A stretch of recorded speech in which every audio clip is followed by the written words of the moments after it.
Hi, everybody. It's Bob Ost, and this is Theater Resources Unlimited, our Friday community gathering.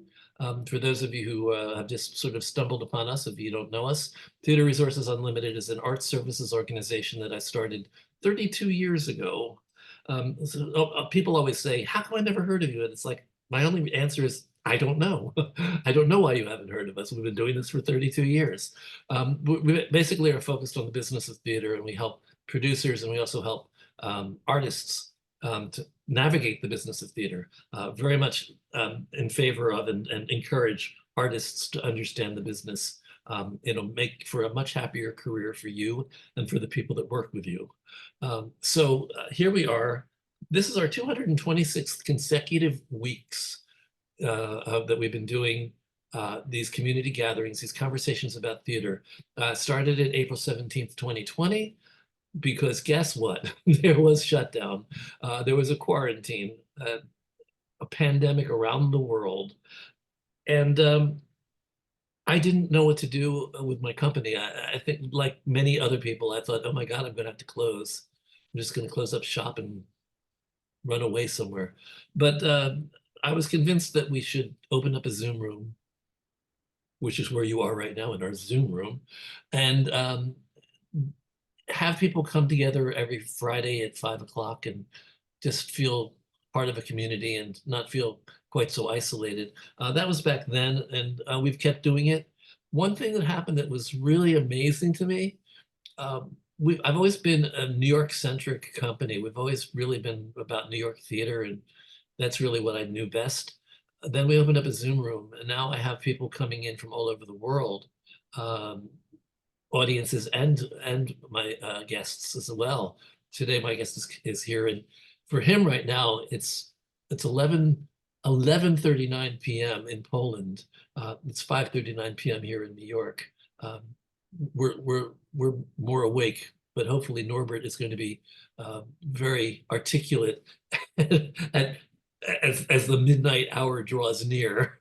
We're going to talk about Polish theater. We're going to talk about what's going on in Poland, but also he's also involved in the European theater. Norbert is European Theater Convention.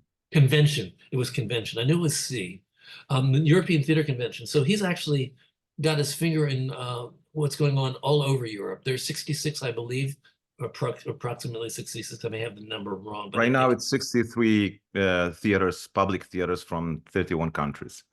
63 theater companies from 51 countries. So he has a perspective that we don't have here in New York necessarily, and I think it's kind of important in the same way that the COVID virus forced us to go international and go global.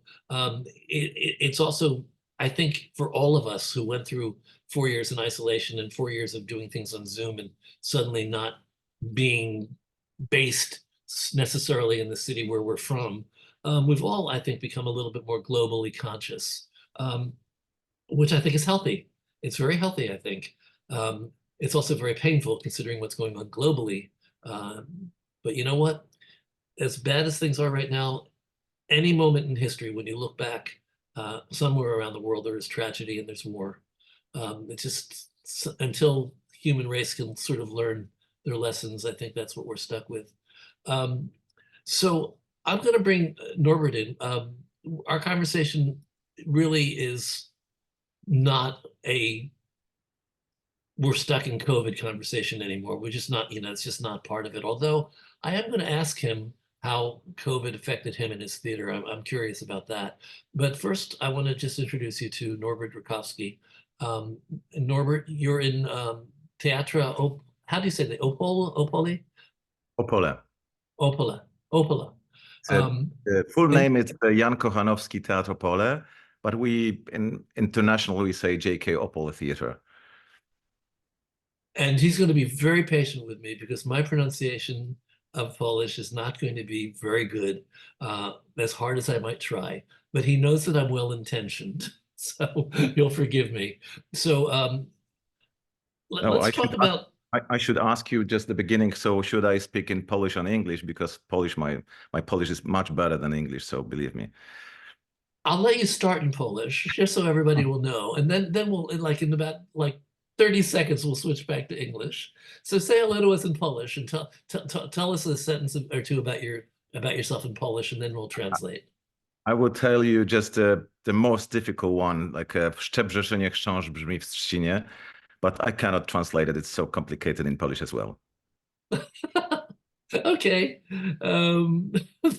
There we go. So we've actually we've shown our credentials, our bona fides. He really is Polish, and he's really going to be talking in English to us today. Although it would be lovely if people in Poland actually would also view this. And I think when I put this out on YouTube, I'm going to actually direct it to Poland as well. So tell us a bit about your background before we get to the theater itself. Yeah. Hi, everyone. Well, I was freelance as a stage director for 25 years, most of all directing in Poland and abroad occasionally.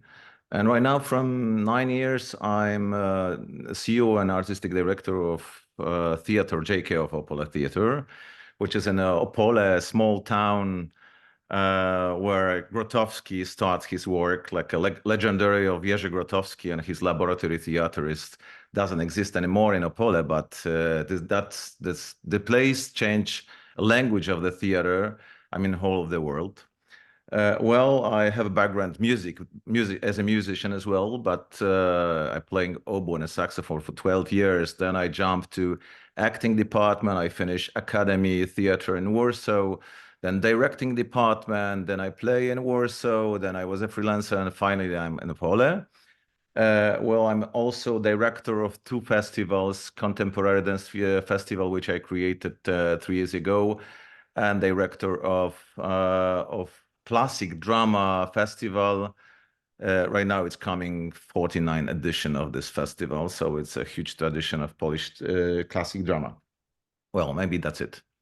Well, I'm vice president, really. I'm a little bit ashamed of that, but when I'm talking, I'm vice president, it sounds really snobbish. You don't have to be humble. You don't have to be humble. It's fine. A little bit fun. So it's yeah, I'm vice president of this organization, largest community of public theaters in Europe. By the way, we are a pretty young member. We start in 2019, just before COVID. And then, of course, COVID stopped everywhere. So maybe from 2021, because in Europe, we start pretty early play, not as I remember, in the theaters. So we start pretty early. And then we start to develop this cooperation with ETC, European Theatre Convention. So there's only one theater in Poland. So I just want you to know that we're going to go back to Grotowski, because a lot of people, we all are very aware of Grotowski in American theater and the influence that he's had. And I find it very exciting to know that you're the artistic director of the company that was once the company that he was a part of. I want to, can you tell us a little bit about, I don't want to jump to Grotowski. I want to keep on you for a second. We'll come back to Grotowski in a second. You've been to, I met you at Sardi's, so you've been to the United States. I know this for a fact now. You've been here. So how much do you know about the theater scene in New York? Well, I'm totally ignorant, because probably you don't know a lot of European theater, and I probably don't know nothing about American theater right now. So believe me, I'm really curious what we are going to say together, like from different perspective, because probably it's totally different systems and totally different theater as well. Well, it is indeed, and we're gonna work our way through that a little bit. The first thing I want to note is that your European Theater Convention is dedicated to public theaters. What constitutes a public theater for you in Europe? I mean, the theater scene in Poland and in Europe, it's quite similar. I mean, it depends, of course, up to the country, but generally it's publicly funded. And that means that we are talking about kind of theater mission. For example, in Poland, we have around 120 theaters, public theaters, few national theaters and just a few private theaters. We have 4 high school with the academy status, with equal departments like acting, vocal acting, directing, theory, etc. A lot of private school, of course, for actors. We have overproduction of actors and directors, obviously, but not probably as much as in America. So basically, we every year about 100 actors graduate from the academies and 20 directors, something like that. And of course, about 10% they find the work. What it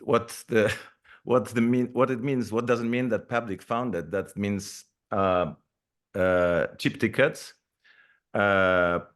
Performs are mainly based on literature and drama.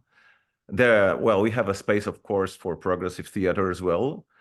It means also that performance duration is between 1.5 hours until even 9 or 10 hours. It happens, of course, in Poland, but it's this is something that many of us did not know. right, right. And of course, this is a huge responsibility of the directors of the theaters, because most of all they won probably some they apply for the directors, but we are really dependent up to government and to funded by government. For example, JK Opole Theatre is funded by regional government, but also there is some cities theater, and of course, as I mentioned, Ministry of Culture is funding theaters, few of them. So I want to first point out that I think it's likely that one of the biggest differences between us is that theater in America, the most visible theater, it's not the only theater, but the most visible theater is commercial theater. So what you're talking about is really not commercial theater. We have very little, we have public theaters all over. We do have, this is the Cleveland Public Theater, there's the Public Theater in New York. There are public theaters, but it's not, I don't think it's as much as revered and respected as it is in Europe. I think theater sounds to me that like theater is really part of the accepted and respected culture of Europe. Europe respects theater and supports theater. Our government does not do that much support of the arts. So and we are really serious, you know. I mean, for example, I worked once in Czech Republic, and they use theater for fun, like entertainment as well. And always I just heard from my colleagues from Czech Republic, why are you so serious? Why are you so serious? Why are you fighting for freedom in this theater? That's really fantastic that we are in Poland, and I think in Europe as well. We are really focusing on the topics, and we are really focusing on that. We believe that theater can change a little bit something, you know, in our minds. We believe that here too, but I don't think it's as visible. Theater in America, you know, people know Broadway. People know the tours of the Broadway shows. People are always looking to see things that are familiar works. There is definitely a segment of theater here that is dedicated to changing minds and changing worlds. And I like to always say that we're in a very difficult political situation in the world, but also definitely in the United States. I always like to say that people go into politics to argue, and people go into the arts to have conversations. And I think that in terms of what I know about your theater and Europe theater in general, European theater in general, and about the European Theater Convention, your theaters really are dedicated to social justice, to social change, to influencing and making your world, your individual worlds, better places. And I think it's very different than what we have here. Um, and I understand that in Czechoslovakia they just want to have fun, but I think the political seems to outweigh, from my perspective, seems to outweigh the fun or the lighthearted entertainment aspect of it. You don't work in traditional forms, I don't think, as an artist, do you? Yeah, well, I just want to mention that our theaters are also kind of culture houses. I don't know how can I explain it, but just 1 second. I want to return to this topic, and we are trying to build really community in the region. So if we are programming even something which looks like eclecticism at all, so it's not really that like that. So we organize workshops, meeting with artists. We are invite guests around the performance.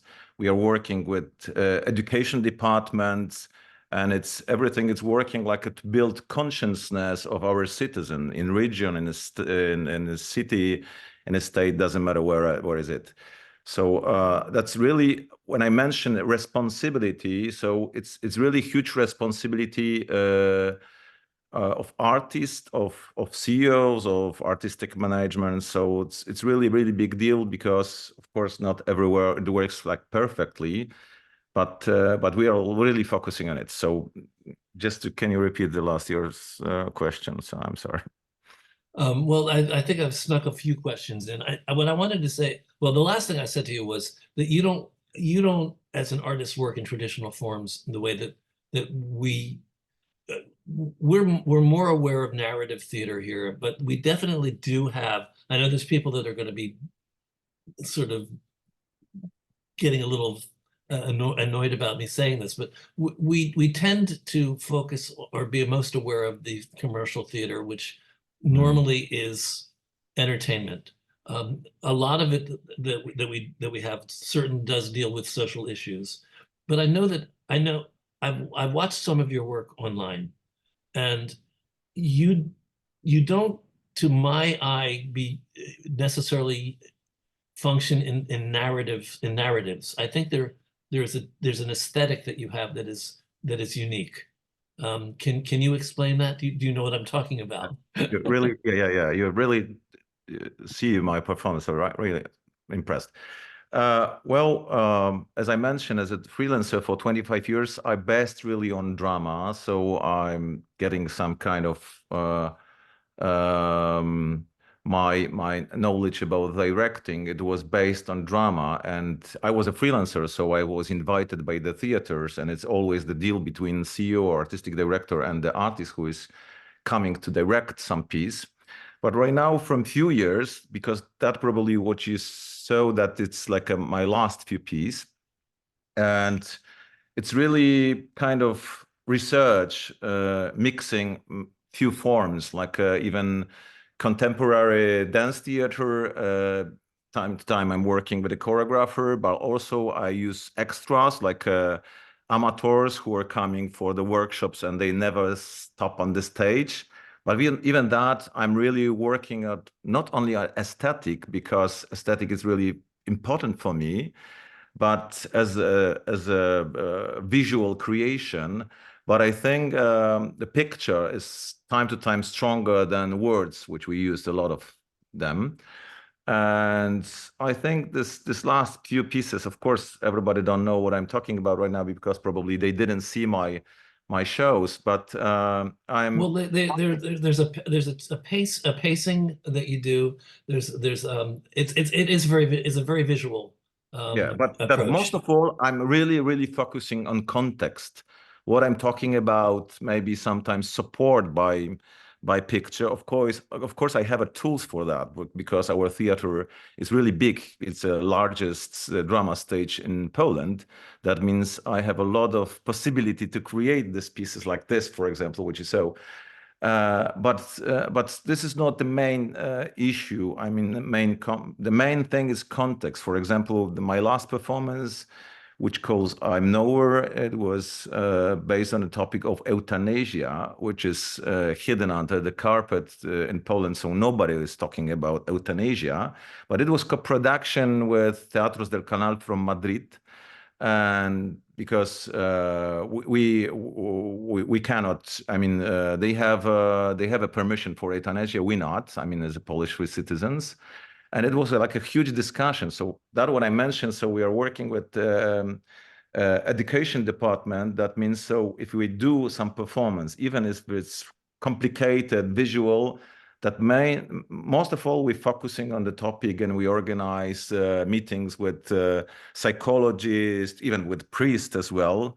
That was like that. So what I have to say that, of course, I'm really like this kind of form, which is not obvious. But this is not the main thing. It's quite difficult to talk when you didn't see the performance. It's really difficult about it. Well, from what I've seen, again, it's stage pictures. There's a pace that's you're very meticulous in your pacing, and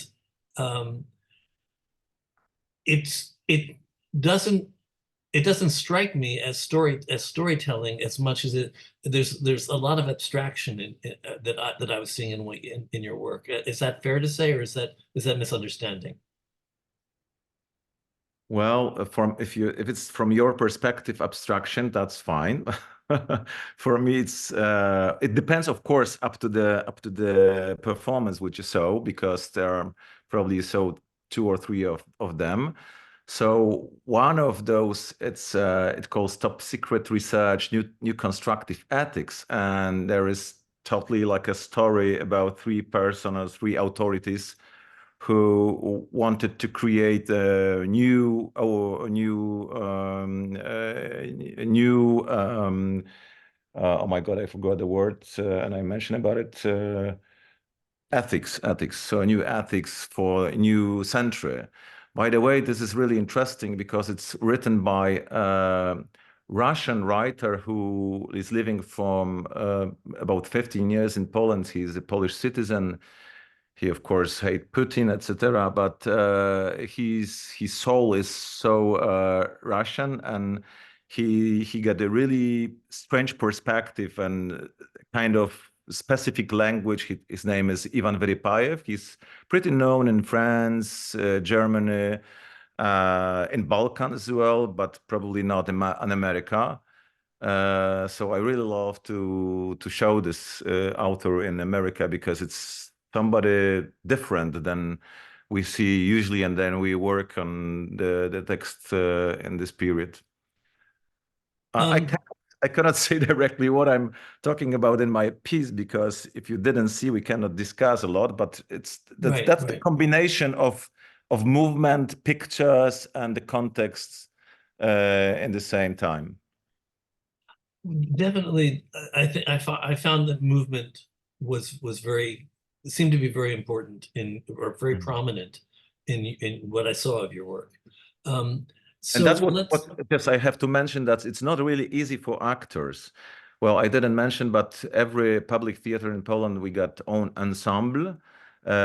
Most of all, they are drama actors. But if we're creating something with choreographer, with the movement, it's really difficult. So you have to find the people who really understand what for is that and why is that. For example, there is in one of the pieces, there is an 80-year-old actor who is moving like a 90% slow motion. And it was quite difficult to understand at the beginning, but we find our key and our language together. So that's finally we did it. Well, you do. I mean, that's worth saying. You have your own dramatic language. You have your theater language. Let me ask you a couple things. First of all, how comfortable are you talking about Grotowski? Sorry? How comfortable are you talking about Grotowski? And can you talk about the Well, influence of Grotowski on Polish theater and uh, you? I have to Was there start. an influence? I have to start that most of all Polish people don't remember Grotowski. Oh, we He's do. yes, yes. Well, probably west side of Europe know pretty much better than us. Even in Opole, that I have to mention about one thing. There is a still there is a space of Grotowski where he was working on, where he created this new language, and it's unbelievable small. And when I talked to set designer of Grotowski of this first 5 years, because Grotowski was working from 1959 for a few years in Pole, so that wasn't, creation. That was from practical reasons, because this mixture viewers with the actors, it was from the practical. They didn't have any space, so they have to do a kind of new idea, and that was the real reason of this changes of relationship between viewers and the actors. Really, I'm not kidding right now. And that's really bad, because right now in this space it's pretty ugly pub, but the space it's still there. And when I'm talking about Grotowski, I have a sentimental feeling, because my main teacher in Academy of Warsaw, she was working with Grotowski in this first few years, and she was always touching and talking about kind of method, because finally she always said, so no, no, there was no method. We just working pretty hard physically, and we are focusing on the topping. So this is kind of myth right now, how we understand Grotowski's work. But he was a great analytic person, and he always did a lot of the first 2 or 3 weeks he was working on the text, just so it was not only physical theater. Well, it's a huge myth of Grotowski, of course, in the whole the world, and the impact of him is so huge, right? But Yeah, what do you yes, want to and know from my perspective about Grotowski? well, I was wondering whether Grotowski has had any influence on you as an artist. You're in the theater. I make a silly assumption because you're in the same theater. It feels like you're carrying on a tradition, but you may not be at all. I mean, Grotowski just happened to be there when he was there, and he may not have left an imprint on your theater at all. This, Hmm. And I was, of course, studying his books. So I'm really, really admired his thoughts and his how in idyllical and how beautiful he thoughts about theater. And probably it couldn't happen right now in this 21st century. And we cannot find new Grotowski, of course, not only because we don't have a second Apollo or the same time, but I remember a few sentences of him, and that was that was the huge impact that I create the space in Opole, because when I came to Opole in 2015, I was really filled in with love with by the beautiful space. It was a painting room. It's open industrial space with possibility of any configuration of the audience. And that's just anecdote. I'm sorry, just I have to mention about it. And the it's fine. government of the region they wanted to create a museum of Grotowski, and I just had a meeting with them, and I was like in original Converse, something like it was like a very I just only one person who didn't have the tie, and I said, so come on, guys, but what do you want to put to this museum? Tie of Grotowski or a few pictures? There is a center of Grotowski in Pontadera in Wrocław. So please create the space for young people. They have to searching, they have to make a research for the new language, and that we create the place called Modelatornia. And it's for young artists. We create competition for them, because I remember when the Grotowski said something like, I know when the commercialization of arts beings, so the masters are protected, but only masters. So always we're repeating, okay, they have to be protected. But what with this young people and that's really, I think, not only because of my teacher of, his name is Maja Komorowska. She was working with Grotowski. She mentioned him like in every lesson and every rehearsal. So probably this is in my blood, but also that we should to think about these young people, and this is opportunity. So that's the I really create the space for them. It's and exists. So from 2015, we have a lot of young people working in this like a kind of laboratory. Probably it couldn't happen that will be next new young Grotowski, but let's try. Well, it isn't necessarily that we want a new Grotowski, but I'm curious what the influence and the impact was on Poland in general. It's had an influence on theater all over the world. So let me go back to what I was saying earlier about New York theater tending to be commercial.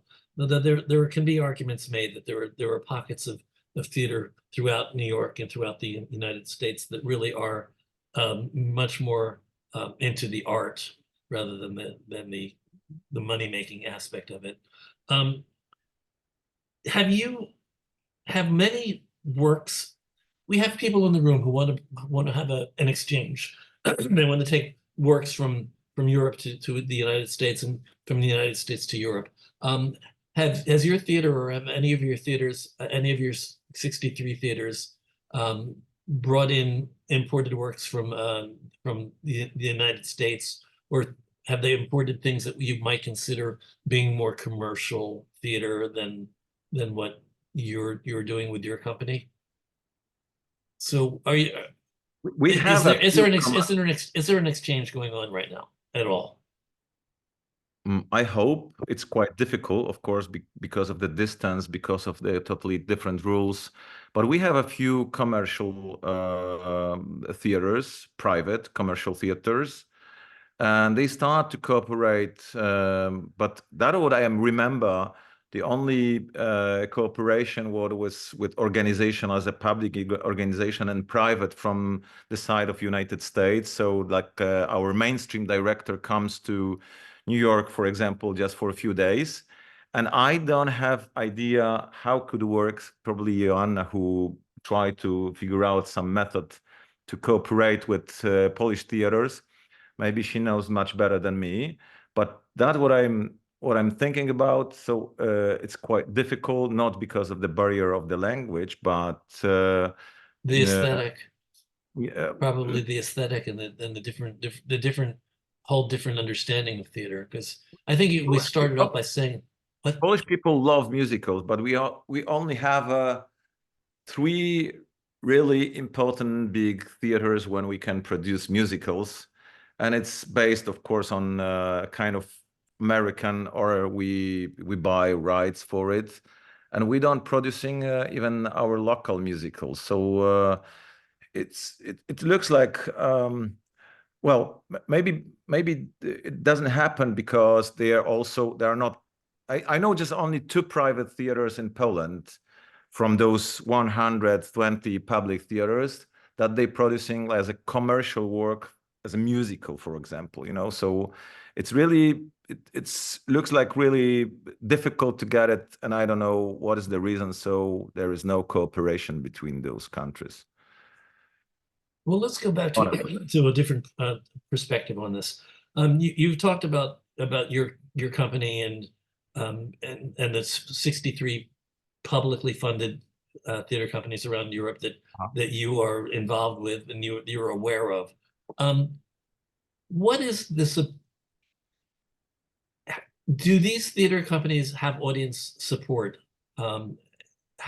How active are the Europeans in terms of going to theater? I'm sure it varies from city to city. Let's start with your company.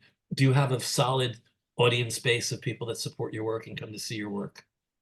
Of course, we are strange example. We are one big theater in a whole region, but in a small town, which is ridiculous. That's its huge history, because in 1975, Communist Party wanted to prove that how they big are, and they built the biggest stage. So we have a biggest drama stage with the 600 seats in the main stage. But totally we have more than 1,200. We don't play every day, but we play from Thursday up to Sunday, time to time, to when we are talking about big stage. So we're playing only on the big stage, or separately on another stages, smaller stages, in the same time, in the same day. But I have to say honestly that the audience numbers just rised a lot after pandemic. So we are almost full.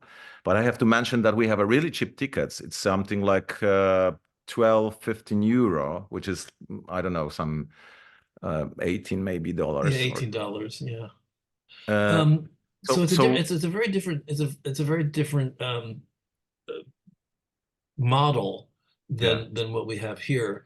Although we have $18 tickets for well, we used to have $18 tickets for shows that were like off Broadway. We have Broadway, we have off Broadway, we have off Broadway. We have a lot of companies in New York that are dedicated to doing what we call showcases, which are limited runs with 12 to 16 performances in theaters that are 100 seats or fewer. So we're talking about small theaters. mhm. That's a whole industry that's happening here in New York. You're talking about having you said 600 seats. You said Yeah, that on the your main theater is stage. 600. You know, that and from your perspective, that's a very large number to Yes. fill. But you're I mean, filling it one now. of the biggest in Poland as well. And I'm really proud, because we are not doing entertainment. We don't do comedy. We don't do musicals. I mean, I really like it, but our mission is, if you want to just get to our website, Opole Theatre .pl. I will write to the so we are doing most of all pieces, mm, problematic and education, and even experimental pieces, and it works. I mean, people are really hungry of it, but the tickets are really cheap. So it's funding by government of the region. So most of all, um, we are just donate 99%. We are just donate by region government, and this is public money. I'm one of many people that's frustrated here by the fact that we don't have the degree of support that we think that theater deserves, or that the arts in general deserve, but theater specifically for us. Um, there, we have a thriving theater industry, and we have audiences that are finally coming back. But there's something to me that seems a little bit more personal about what you do. Yeah, it seems like you really are serving your communities in a very focused kind of way. You're picking material, and you're doing things. You've grown your audiences. You're training your audiences to That's come true. in and see what you do. And maybe the first time they're there, they go, "What? Huh? What happened?" But you're having them be willing to come back and to start understanding your methods. I envy that. I think you're very blessed. Um, And really, year by year, they are more and more open. So I'm really glad of that. I didn't mention that our theater calls theater of different voices and different perspective. So we really try to keep kind of dialogue, and to show from different perspective, different eagles, for our viewers. And of course, we do a co-production with European theaters as well. But really, audience numbers just rise a lot. So we are really satisfied of that. Well, congratulations on that. I want to ask the room is if you want clarifications, because we're covering a lot of different things, and I I I don't know that I have as much information as I would like to have about what goes on in Europe. Can you talk about some of the theaters that are part of the European Theater Convention, and how they are functioning in terms of their communities? Are there any outstanding companies that we should be aware of? Well, maybe I should to start from the place where I work right now because it's something new for me. And as a vice president, I'm representing this east side of Europe. So let's jump a little bit to Balkans. In general, the theater in Balkans, it's the same. It's very centralized and uh, dependent from the fundings and the government and the public funding most of the time. But that what I want to mention that uh, this is unbelievable place where well they have a very small theater like a 7 public theater, so it's we cannot compare. I just want to show you what is the big distance between, for example, Poland, Kosovo, and Germany, where in Germany the foundation of the in a public institution is 10 times bigger than in Poland, even, you know. So a lot of actors in ensembles, they do a lot of productions, rich production, and everything. It comes from government's money. But when we are talking about ETC and European Theatre Convention, the most of all this organization it's support and develop people working in the theater and fight for the European theater sector in a political context as well. So we have a lot of offer. I mean, as a ETC, as programs, residences, collaboration internationals. Of course, we do speed dating, workshops, webinars, grants, kind of usually we can exchange ideas. And as I mentioned, a few programs for young women directors, academy theater for young professionals with professionals from different countries in Europe. And it's really working. Of course, it depends when you are in this society like this, like ETC. It depends up to your engagement. So an active and productivity, it depends up to the theater. But always comes with this some very individual and very interesting project. For example, last year we did a few co-production with a few countries. Can you believe it? Like 5 co-producers from different countries: Italy, Slovenia, Malta, Kosovo, Poland, Germany. It's something which create like a really Europe. I mean, we are really working together in this ETC. And if really someone is really interested to work with different theaters from different countries, it happened. I don't know, I answered to your question, but maybe. It was an answer to some question, and Yeah. it was very interesting. I'm interested. I'm very interested. I don't know if everybody knows, but he mentioned Malta. How many of us actually knew that there was theater in Malta? I mean, that's like that's very heartening for all of us who our hearts are in theater. We believe in theater, and we don't understand why every human being on this earth doesn't love theater. We just can't understand it. Um, but apparently you have thriving theater, small theater. These are not large theater companies you're talking about, or are they large? You're one of the larger. You said that your theater itself is one of the larger spaces. Well, we have a largest space, but we don't have such a big ensemble. It's around 100 people, including actors ensemble, which is 21 people, 21 person. So it's not the biggest ensemble in our theater, but I try to cooperate also with a freelancer. So we have some close community where we're working together, and just the base it's 100 people, which is of course, I probably for your system it's something abstract. I do have a question about that.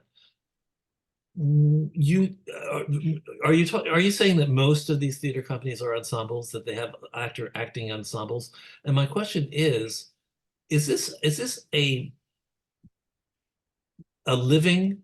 Do actors make a living being part of these ensembles, or is this something they do in addition to what their day jobs are? Most of all, it's complicated, of course. I had a feeling it would be. Well, the salary of the actors, we have in Poland it's a system when we got like a basic salary and we pay for extra for each of the performance. So for example, if the actor play during the month 10 performance, got less salary than somebody who played 30 performance, because it happens as well. So if they don't work and they have a rehearsal, so they should to rehearse for this basic month. So they looking a job like, of course, TV, movie, etc., and they doing a lot of different things.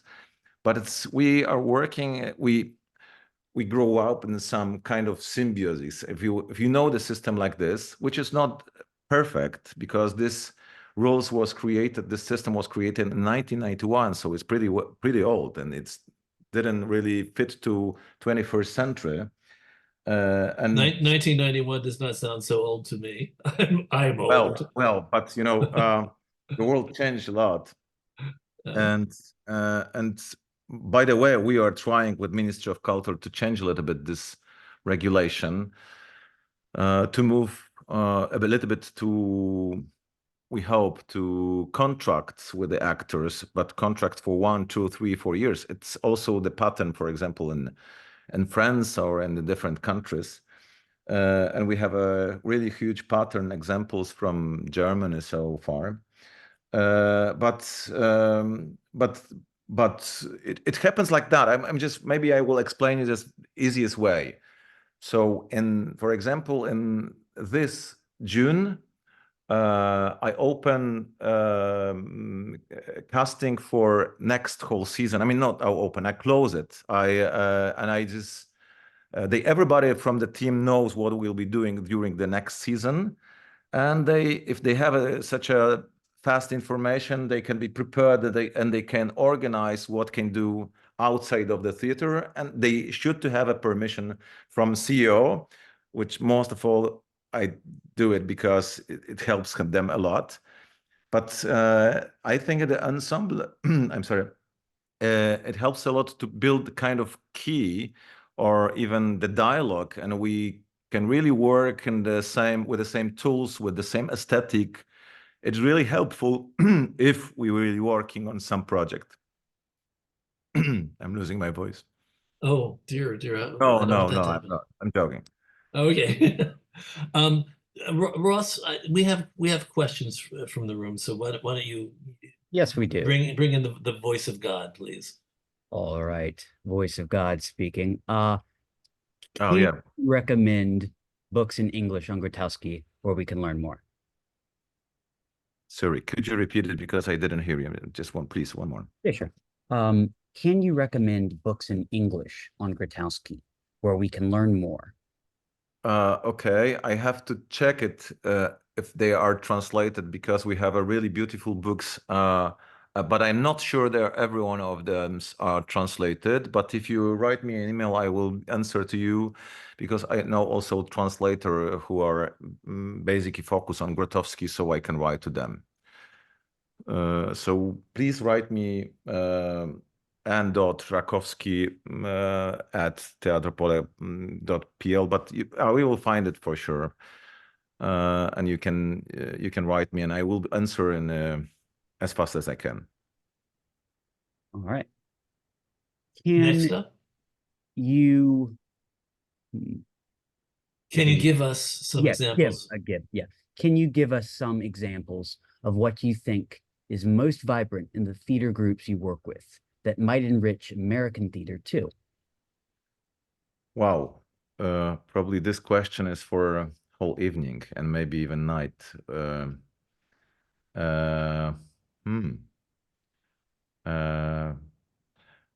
I cannot compare how you work. That what I know that you are, if you have a competition for some piece, then you working on each of the performance something like less than 2 months, right? Just focusing on it. But you're working with totally different people, not with a one ensemble, right? We have very little ensemble in the United States. There are a handful, if that, of companies that are working repertoire. I think there's maybe 2. So probably the answer is so obvious, but the most important thing is to choose right people to right project. And then if you are, there will be understanding and kind of chemistry, and you have a tools together to focus on some topic, that will be the great to work on them. Because why I'm talking about, as a freelancer, I spent more than 25 years working in different theaters. And well, there are some bright and some dark side of the ensembles as well in Poland and everywhere, that there are people who stay for example, for 20 years in the same team. And it's obviously doesn't work pretty perfectly because they are overburned sometimes. They new impulses. And in Poland, this is really dark side of this theater. So from this 120 theaters, then there are just a few who are really dynamic, develop, etc. But what I wanted to say that when from few years when I start to work with the people who I really choose and they really understand together, that was the most vibrant thing, which I really as an experience, which I really get it in my last few years. I don't know. This is a good answer. There is no. No, the answer is actually very simple. What you have that we don't have is the whole ensemble, the whole repertory model. I'm not sure why we don't have it here. I mean, we have the Shaw. In Canada, the Shaw and the Stratford are examples of companies that are repertory companies that keep actors are part of their company and they get to do different shows.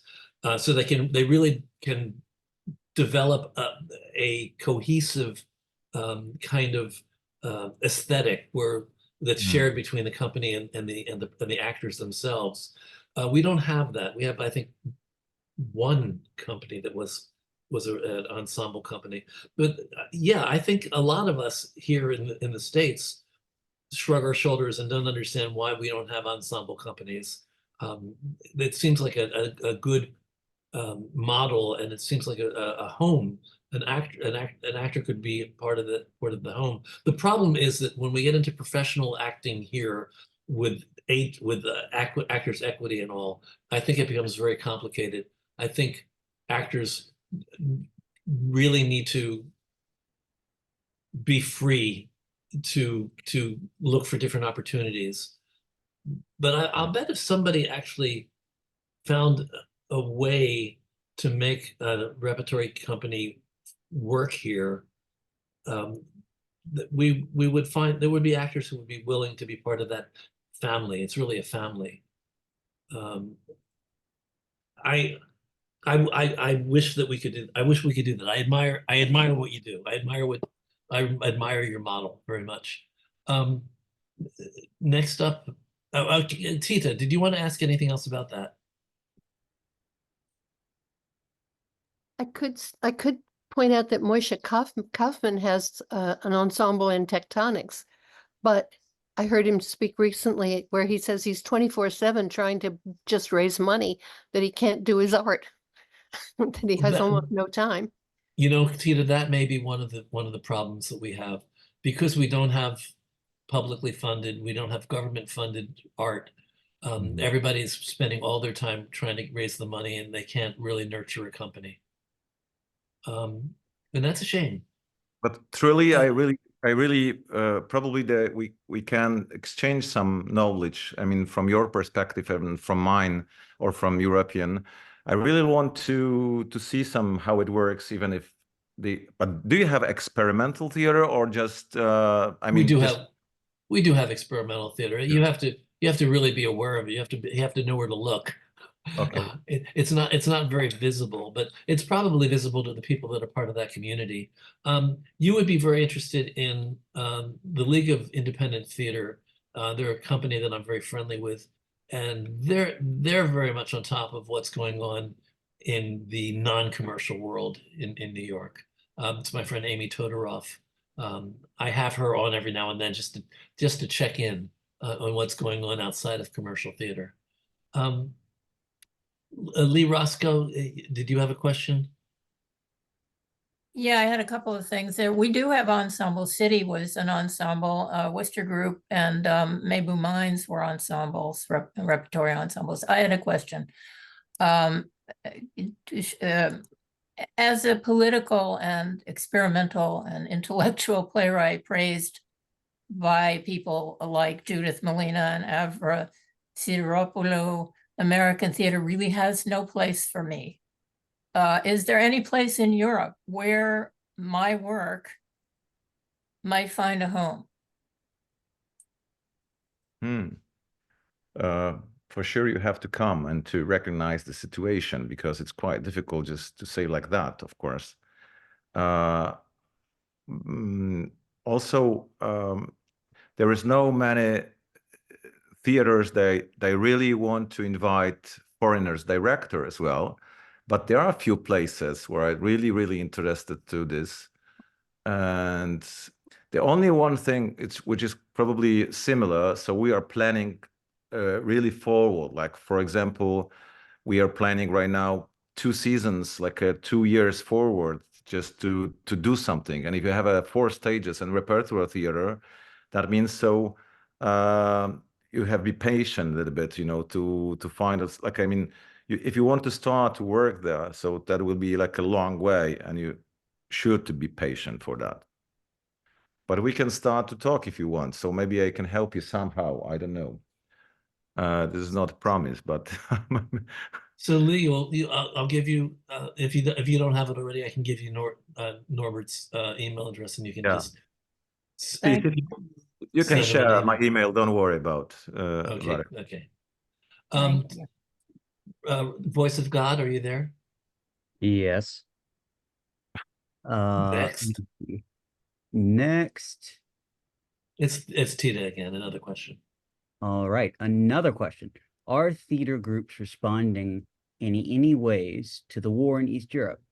For example, I saw Grotowski start a lecture by asking an audience of about 500 to give ushers their questions on cards and then sort them into his conversation with us.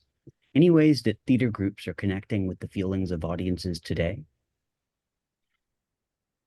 I think so. For example, after each of our opening nights, and then when we are playing a piece, we have a meeting with the audience, and like a serious serious conversation about the topics, about point of view. So I think yes. And you definitely had conversations about euthanasia, I assume. You had talkbacks about your show that was dealing with euthanasia. But even lighter topic, you know. So this is for us obvious that we have just a meeting with the artist or with the actors, and this is not about.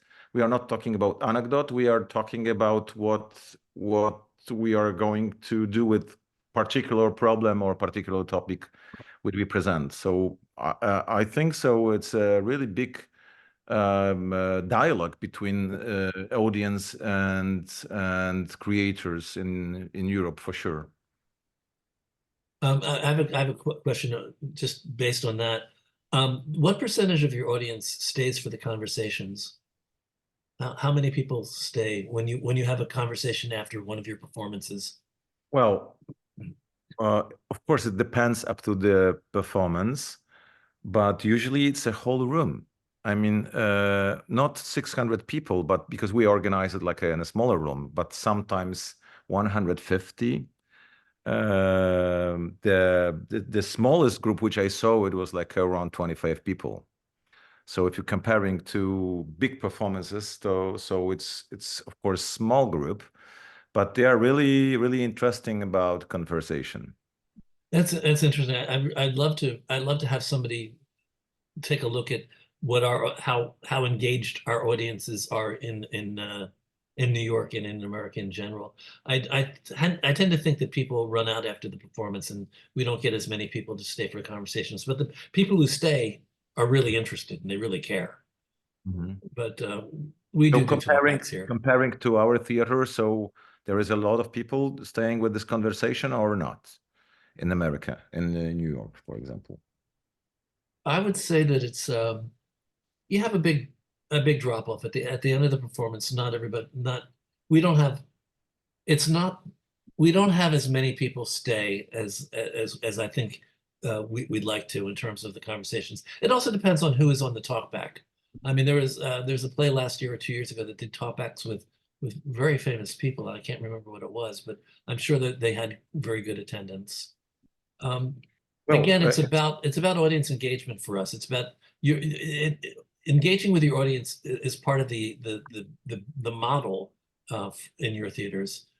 With us, it's a training tool. We're trying to train audiences to be more engaged. Probably, but I didn't mention about it that where we go for the festival, that's obviously there is a much bigger audience with a conversation with the actors. I don't remember, but it's always like a full room with the artists because the festivals presenting, of course, the best pieces from Europe, from Poland. So the audience from festivals really engaged. Ross, next up. So this poor man can go to sleep. Yeah. Is there a strong exchange between theater and TV and film for development of stories to other media, including social? No.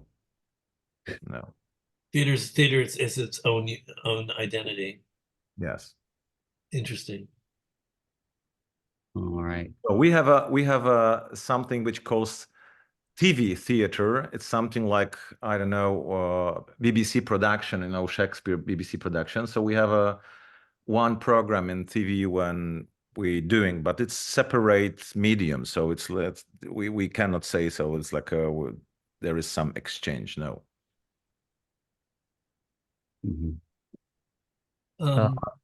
We got a question. Towards a Poor Theater by Grotowski and Peter Brooks is one resource.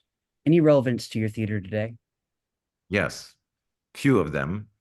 Well, by the way, there are also groups which are not independent because they are like a public theater as well, but they are focusing on poor theater and they even on form, I mean, in a visual as well. So they are really concentrate just about this method. Even there are a few groups that they really focusing on Grotowski's method as well.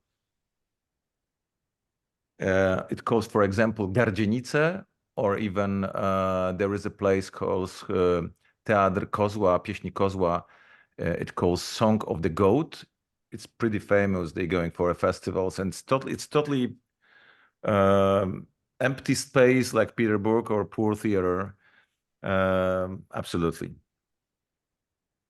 So I think that's. And they continue this work, I mean, for many years, and they still on.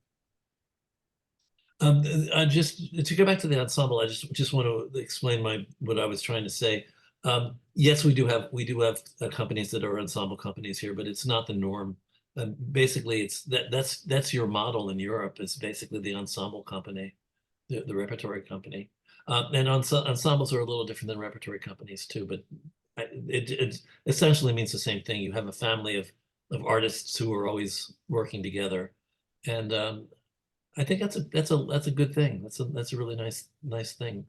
And of course, we have administration support. We have technicians on board. So I mean, this is a huge group, you know, and each of the departments are working just for the performance and for the repertoire, because we play most of all, you know, except the holidays time. So we don't play in July and August in Poland generally. Russ, why did you raise your hand? I got a question, actually.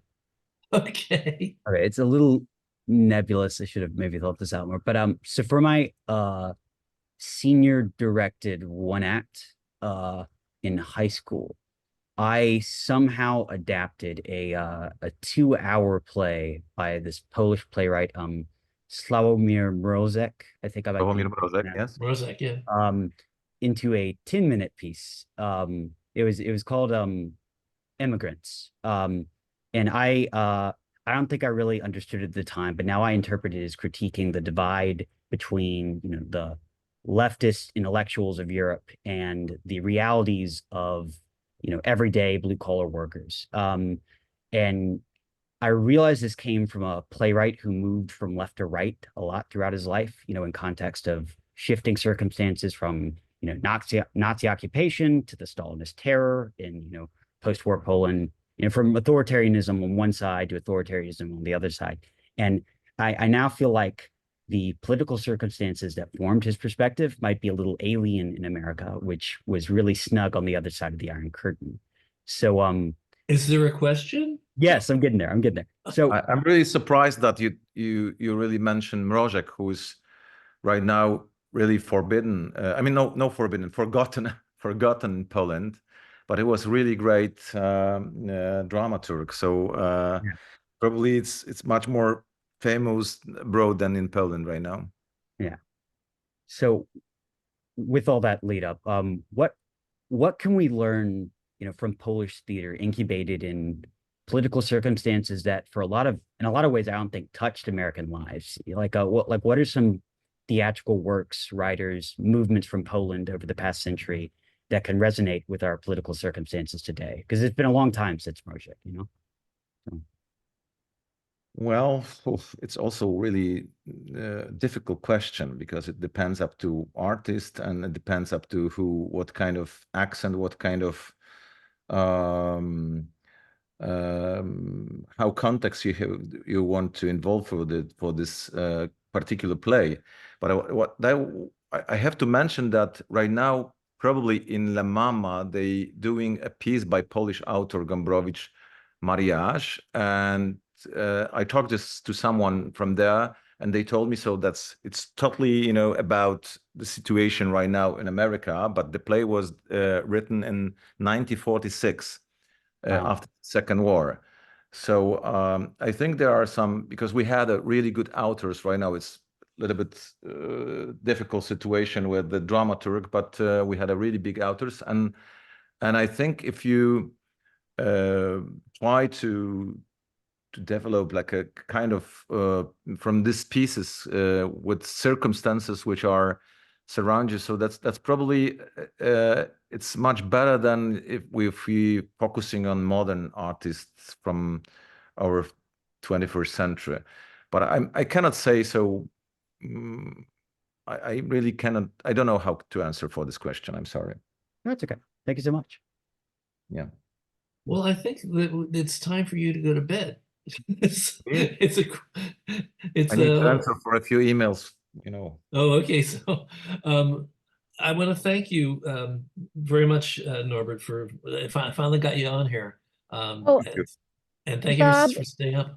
What? Nina Yes. here. I had a quick question, because the point was raised about having people talk to the directors and the stars and the producers and the orchestra after shows were done. Yes. Didn't remember Encore's Jim Morgan's theater company, the York Theater? Didn't they used to do that also? And that was very popular. We do talkbacks. I never said that we didn't do talkbacks. I just said that. Oh no, I was just trying to remember the York Theater. That was and how it spread to other theaters doing that also. And the New York Theater was not the encores, but it's different. It's the Mufti Right. series. Right. Thank you for letting me share that. Appreciate that, Bob. You're welcome. So anyway, thank you, Norbert, for being here, for talking to people. People usually hang out after I close up, after I do my closing words. I don't know if you want to stay and meet people, but they might have other things they want to ask you. I'm going to. And we work on solving world peace and global warming. Sorry, I didn't mean, I forgot I was unmuted. Forgive me. I'm sorry. Okay. So I was thanking Norbert and I was thanking everybody in the room. Thank you for being with us. I appreciate your support. And I appreciate you coming on Fridays and spending time with me and I think some pretty interesting people, the people that are actually more interesting than I am. So I'm glad to have you here, Norbert. And Joanna and Mila, hi. I'm going to actually go off into speaker view for a second, so don't anybody make a noise yet. I want to thank my YouTube and my podcast viewers. If you've sort of stumbled upon us and found us, if you'd like to be part of the room and you want to be here and actually ask questions and be part of the conversation, to some degree. The conversation is usually between me and the guest, but we also welcome you to add your thoughts. You can just email me at trunltd@aol.com, trunltd@aol.com. Who's unmuted? Whatever that you is, created at Joybird. Okay, so can we not do that? Okay, everybody stay muted so I can finish my finish here. So I was saying to you out there, if you want to join us, email me at trunltd@aol.com, trunltd@aol.com, and I'll add you to the Zoom list and we'll invite you back. Next week we're going to another place in the world. We were focusing on Poland and Europe today. Next Friday we're going to be focusing on Philadelphia. Why not? But Philadelphia has a very vibrant theater scene as well. We're going to talk about the theater scene in Philadelphia, and you're going to see a couple new friends of ours. One who you may have met here already, Barbara Bellman, and also Charles Gilbert, who runs something called Musical Lab. 2 weeks we have Lise Walker, who does pop-up theater all over the place, and we're going to talk about pop-up theater and some of the specific techniques that she uses, which are non-traditional techniques.